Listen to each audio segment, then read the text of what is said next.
बड़ी ताकतों की अजीम रस्साकशी का शिकार, कोल्ड वॉर के जराइम की आमाजगाह, मज़ाहमतों की दास्तान, मुआहिदों का एक सिलसिला और ख्वाहिशों का कब्रिस्तान। ये कहानी है अफगान जंगों की।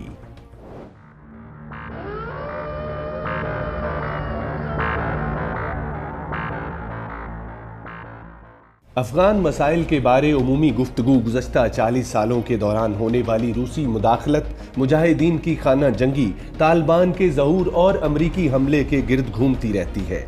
अगरचे ये वाक़यात अहम हैं, मगर अफगान जंग और इसकी तारीख का मुकम्मल इहाता नहीं कर पाते।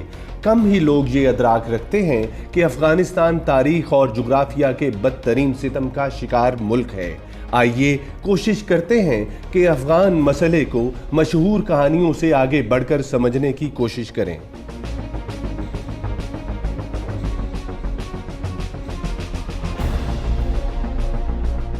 तीसरी सदी ईस्वी से लफ्ज अफगान तमाम पश्तून कौमों के लिए इस्तेमाल होता रहा है। दिलचस्प बात यह है कि अफगानिस्तान की पश्तून आबादी 1.5 करोड़ है, जबकि पाकिस्तान में 3.5 करोड़ से ज़्यादा पश्तून आबाद हैं। लिहाजा अगर अफगान एक नस्ली गिरोह है तो अफगानों की अक्सरियत पाकिस्तान ही में आबाद है। ताहम अब अमूमी तौर पर अफगान इस्तिलाह अफगानिस्तान में रहने वाले तमाम नस्ली गिरोहों के लिए इस्तेमाल की जाती है।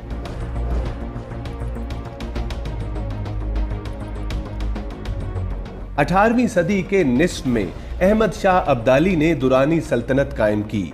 दिलचस्प बात यह है कि दुरानी सल्तनत आज के मुकम्मल पाकिस्तान बशमूल कश्मीर, मुकम्मल अफगानिस्तान और ईरानी शहर मशहद पर मुश्तमिल थी। इस दुरानी सल्तनत को भी बाज़ औक़ात अफगान सल्तनत कहा जाता था। ताहम 19वीं सदी के इब्तदाई अशरों में दुरानी खानदान कमज़ोर पड़ गया और दोस्त मोहम्मद नए अफगान लीडर के तौर पर उभरा। याद रहे, दुरानी खानदान क्वेटा में आबाद हुआ और इस खानदान ने बाद में तहरीक पाकिस्तान में भरपूर हिस्सा लिया।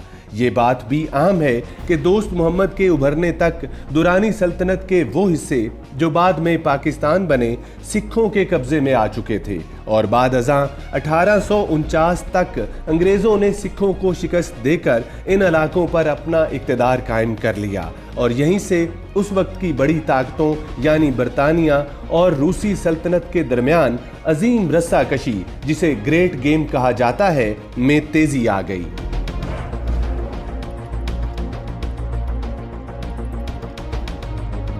मौजूदा अफगानिस्तान रूस और बरतानिया की अजीम रस्साकशी और 3 मुख्तलिफ मुआहिदों यानी गुंदुमुक मुआहिदा, ड्यूरेंट लाइन मुआहिदा और रावलपिंडी मुआहिदा के नतीजे में ज़हूर पजीर हुआ। बरतानवी हिंद से मुसलसल 40 साल हालत जंग में रहने के बाद अफगान अमीर ने 1879 में गुंदुमुक मुआहिदा करके सल्तनत बरतानिया की बालादस्ती कबूल कर ली। इस मुआहिदे के तहत अफगान अमीर ने न सिर्फ खारजा उमूर बरतानिया के हवाले कर दिए, बल्कि क्वेटा, पशीन, हरनाई, सिब्बी, कड़म और खैबर को भी बरतानवी हिंद का हिस्सा तस्लीम कर लिया। इस मुआहिदा के मुताबिक अफगान अमारत बाकायदा तौर पर बरतानिया की ज़ेरे निगरानी आ गई। बाद अज़ां ड्यूरेंट लाइन मुआहिदा में बरतानवी हिंद और बरतानवी ज़ेरे निगरान अफगान अमारत के दरमियान सरहद की निशानदही कर दी गई। फिर 1919 में अमीर अमानुल्लाह खान अगस्त में रावलपिंडी मुआहिदा पर दस्तखत किए। फिर 1919 में अमीर अमानुल्लाह खान ने अगस्त में रावलपिंडी मुआहिदा पर दस्तखत किए। इस मुआहिदा में बरतानिया ने अफगान अमारत के मौजूदा इलाकों पर मुकम्मल खुद मुख्तारी तस्लीम कर ली और अफगान हुकूमत ने ड्यूरेंट लाइन को दोबारा बैनुल अक़वामी सरहद तस्लीम कर लिया। इस तरह मौजूदा अफगानिस्तान 19 अगस्त 1919 को बाकायदा ज़हूर पजीर हुआ।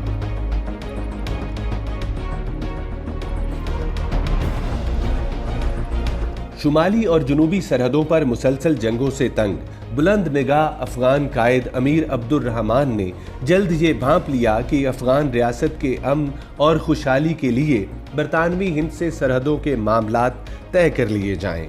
बरतानवी सल्तनत सिख सल्तनत के खात्मे के बाद वादिये पिशावर और वादिये खैबर तक फैल चुकी थी। अक्टूबर 1888 में अमीर अब्दुर्रहमान ने उस वक्त के वायसराय हिंद लॉर्ड फिर्न को खत लिखकर काबुल एक वफ्द भेजने की दावत दी ताकि सरहद का मामला तय पा सके। एक मुश्तरका बाउंड्री कमीशन तश्कील दिया गया जिसने कई साल मेहनत से सरहद की निशानदही की। 12 नवंबर 1893 को ड्यूरेंट लाइन मुआहिदा तश्कील पाया और बाद अज़ां रावलपिंडी मुआहिदे में एक बार फिर ड्यूरेंट लाइन को दोनों तरफ से बैनुल-अक़वामी सरहद तस्लीम कर लिया गया।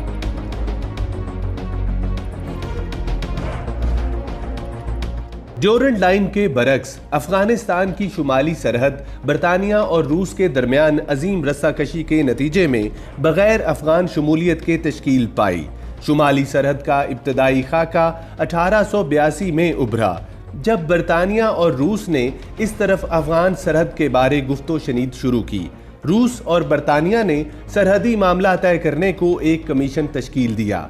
जैसा कि 1879 के गुंदमक मुआहिदे के मुताबिक काबुल हुकूमत बैनुल-अक़वामी मामलात पर कोई इख्तियार नहीं रखती थी। अमीर अब्दुर्रहमान ने बरतानिया और रूस की आपस में इत्तेफाक करदा सरहद को ही अफगान सरहद तस्लीम कर लिया। अगरचे अगले 100 बरस में इस सरहद में कुछ मामूली तब्दीलियां की गईं। आज का अफगान बॉर्डर रूस और अफगानिस्तान के दरमियान 1919 में बाकायदा तौर पर तस्लीम कर लिया गया।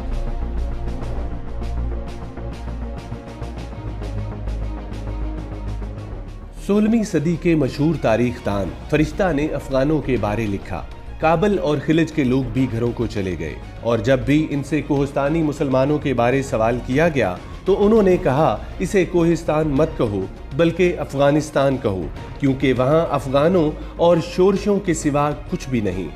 बदकिस्मती से 4 सदियां गुजरने के बावजूद अफगानिस्तान के हालात ऐसे ही हैं और 18वीं सदी में दुरानी सल्तनत के खात्मे के बाद तो अफगानिस्तान तकरीबन मुसलसल बैरूनी जलगार और अंदरूनी शोरिश की जद में है। जदीद अफगानिस्तान ने कम ही अमन और खुशहाली की झलक देखी है, भले वो रूस, ईरान, बरतानिया और अमेरिका की बैरूनी जलगार हो या मुख्तलिफ जंगजुओं, सरदारों और कबाइल के दरमियान जंग हो। ये अफगानिस्तान को नाकाबिले इंतज़ाम बनाता है। शायद इसी हिकमत के पेश नज़र पिछली सदियों में बरतानवी और रूसी सल्तनतों ने अफगान अमारत को अपनी सल्तनतों का बाकायदा हिस्सा बनाने से बाज रखा।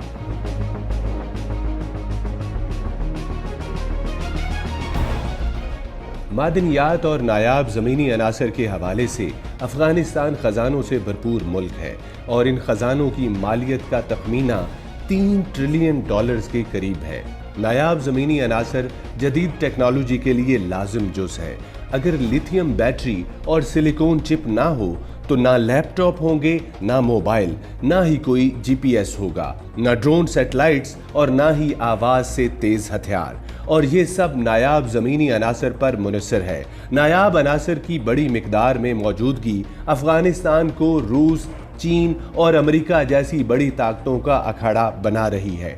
अफगान तारीख, जुग्राफिया, ज़मीनी वसाइल और यहाँ के लोगों का मिजाज इसे बड़ी ताकतों के लिए शिकार बनाता है। इस इलाका ने आखिरी बार सुनहरे दिन अहमद शाह अब्दाली की हुक्मरानी में देखे। दुनिया की तमाम दीगर ममालिक की तरह अफगानिस्तान भी अमन और खुशहाली का ख्वाहां भी है और इसका हक भी रखता है।